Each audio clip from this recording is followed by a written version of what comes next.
இப்போது புதிய அறிமுகம் ஆச்சி ஹோட்டல் சாம்பார் மற்றும் ஆச்சி இடிச்ச சாம்பார் 50 கிராம் ரூபாய் 20 மட்டுமே.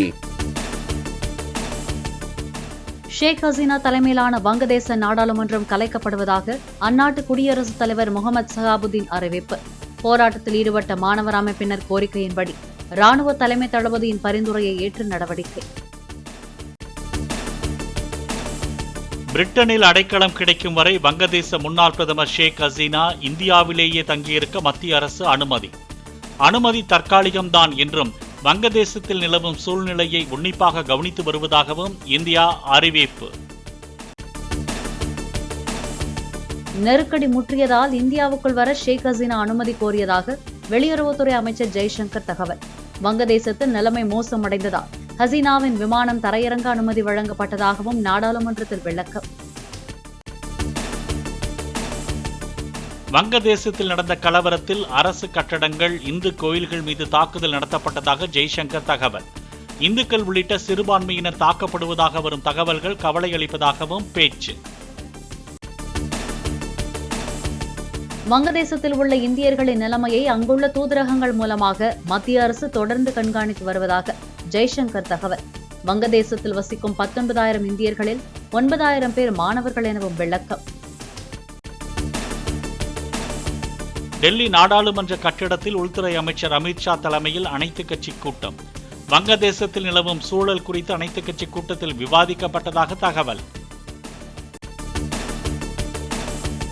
வங்கதேசத்தில் வன்முறை வெடிக்க சீனா, பாகிஸ்தான் உள்ளிட்ட நாடுகளுக்கு தொடர்பு இருக்கிறதா என அனைத்து கட்சி கூட்டத்தில் ராகுல் காந்தி கேள்வி. வங்கதேச சூழல் குறித்து அனைத்து கோணங்களிலும் கண்காணிக்கப்படுவதாக மத்திய அரசு தரப்பில் பதில்.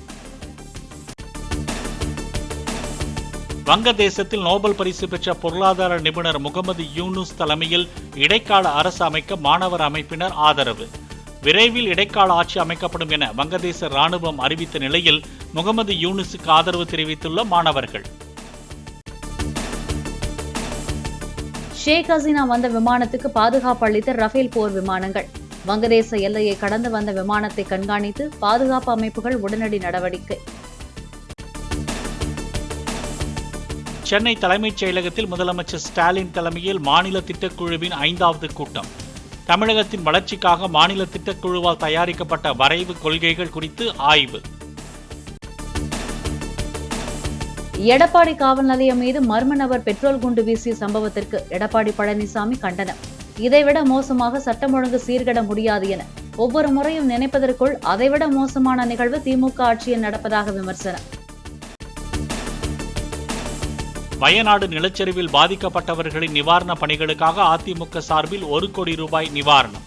திருவனந்தபுரத்தில் கேரள முதலமைச்சர் பினராயி விஜயனை சந்தித்து முன்னாள் அமைச்சர்கள் SP வேலுமணி, பொள்ளாச்சி ஜெயராமன் காசோலையை வழங்கினர். முதலமைச்சர் கோப்பை விளையாட்டுப் போட்டிகளில் மாணவர்களை வயது வரம்பின் அடிப்படையில் வகைப்படுத்தாமல் ஒரே பிரிவாக அறிவித்திருப்பதற்கு அண்ணாமலை கண்டனம். சிக்கன நடவடிக்கை என்ற பெயரில் மாணவர்களின் கனவை சிதைத்துவிட வேண்டாம் என்றும் வலியுறுத்தல்.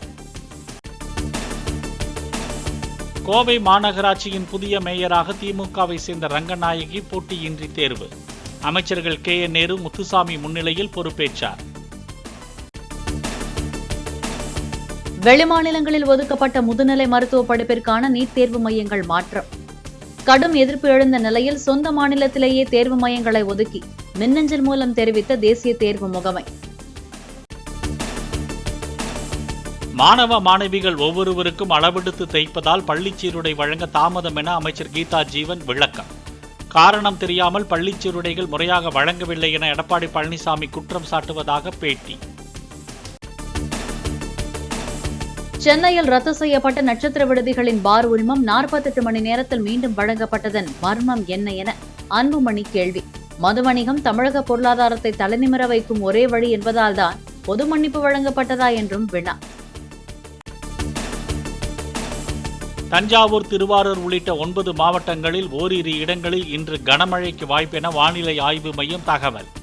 கடலூர், பெரம்பலூர், திருச்சி உள்ளிட்ட 9 மாவட்டங்களில் ஓரிரு இடங்களில் நாளை கனமழைக்கு வாய்ப்பு. மேட்டூர் அணைக்கான நீர்வரத்து வினாடிக்கு 22,200 கனஅடியாக குறைந்தது. அணையிலிருந்து வினாடிக்கு 17,500 கனஅடி தண்ணீர் பாசனத்திற்கு திறப்பு. டிஜிபி சங்கர் ஜிவால் பெயரில் போலியாக இமெயில் அனுப்பி வெடிகுண்டு வைத்திருப்பதாக பள்ளிகளுக்கு மிரட்டல். ராஜா அண்ணாமலைபுரம் செட்டிநாடு வித்யாசிரம் பள்ளிக்கு 9வது முறையாக விடுக்கப்பட்ட மிரட்டல் குறித்து போலீசார் விசாரணை. ராமேஸ்வரம் ராமநாத சுவாமி கோயிலில் நடைபெற்ற ஆடி தேரோட்டம். திரளான பக்தர்கள் பங்கேற்று தேரை வடம் பிடித்து இழுத்தனர். வயநாடு நிலச்சரிவில் உயிரிழந்தோரின் எண்ணிக்கை 405 உயர்வு. பாதிக்கப்பட்ட இடங்களில் 8வது நாளாக நடைபெறும் மீட்பு பணிகள். ஆன்லைன் தேடலில் 90% தனது கட்டுப்பாட்டின் கீழ் வைக்க கூகுள் நிறுவனம் சட்டவிரோதமாக செயல்பட்டுள்ளதாக அமெரிக்க நீதிமன்றம் தீர்ப்பு. ஸ்மார்ட் போன்களிலும் பிரவுசர்களிலும் தனது தேடுபோரை டிஃபால்ட்டாக நிறுவப்படுவதற்கு கோடிக்கணக்கான ரூபாய் அள்ளி கொடுத்துள்ளதாகவும் தகவல். இமாச்சல பிரதேசத்தில் மேக வெடிப்பால் பாதிக்கப்பட்ட ராம்பூர் பகுதியில் பாஜக எம்பி கங்கனா ரணாவத் ஆய்வு. பாதிக்கப்பட்ட மக்களுக்கு மத்திய அரசு வழங்கிய நிவாரணத் தொகை போய் சேரவில்லை என்று காங்கிரஸ் அரசு மீது குற்றச்சாட்டு. பாரிஸ் ஒலிம்பிக் ஈட்டி எறிதல் போட்டியின் இறுதிச் சுற்றுக்கு தகுதி பெற்றார் இந்திய வீரர் நீரஜ் சோப்ரா. தகுதிச் சுற்றில் 89.34 மீட்டர் தூரம் ஈட்டி எறிந்து அபாரம். இப்போது புதிய அறிமுகம் ஆச்சி ஹோட்டல் சாம்பார் மற்றும் ஆச்சி இடிச்ச சாம்பார் 50 கிராம் ரூபாய் 20 மட்டுமே.